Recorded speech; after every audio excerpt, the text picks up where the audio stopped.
എല്ലാവർക്കും ബലിപെരുന്നാൾ ആശംസകൾ. രാവിലെ ഒരു പള്ളി പോകാൻ വേണ്ടിയിട്ട് ഇറങ്ങിയതാണ് കേട്ടോ. ഞാനും നിധിക്കുട്ടിയും കൂടെ പാല് വാങ്ങിക്കാൻ പോകുന്നതാണ്. പാലൊക്കെ വാങ്ങിച്ചുകൊണ്ട് വന്ന് ഒരു ഗ്ലാസ് ചായയൊക്കെ തിളപ്പിച്ച് കുടിച്ചു.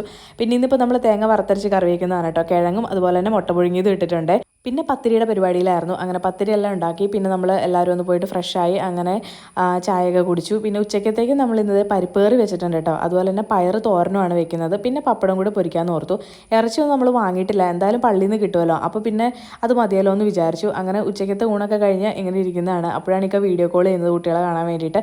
അപ്പോഴേക്കും അത്തച്ചി പള്ളിയിൽ പോയിട്ട് ഇറച്ചിയൊക്കെ വാങ്ങിച്ചുകൊണ്ട് വന്നു കേട്ടോ. ഉച്ച കഴിഞ്ഞിട്ട് പിന്നെ ബെൻസിത്തായി അളിയനും കുട്ടികളും അമ്മായിയൊക്കെ വന്നിട്ടുണ്ടായിരുന്നു കേട്ടോ.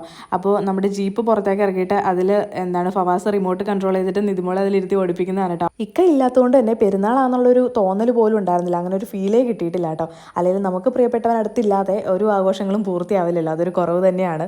പിന്നെ ഇവരൊക്കെ വന്നതുകൊണ്ട് കുറച്ച് സമയമൊക്കെ വർത്താനം പറഞ്ഞിരിക്കാൻ പറ്റി. അത്തച്ചി പിന്നെ ഇറച്ചിയുടെ പരിപാടിയിലാണ് കേട്ടോ. അപ്പോൾ ഇത്രയേ ഉള്ളൂ ഇന്നത്തെ വിശേഷങ്ങൾ.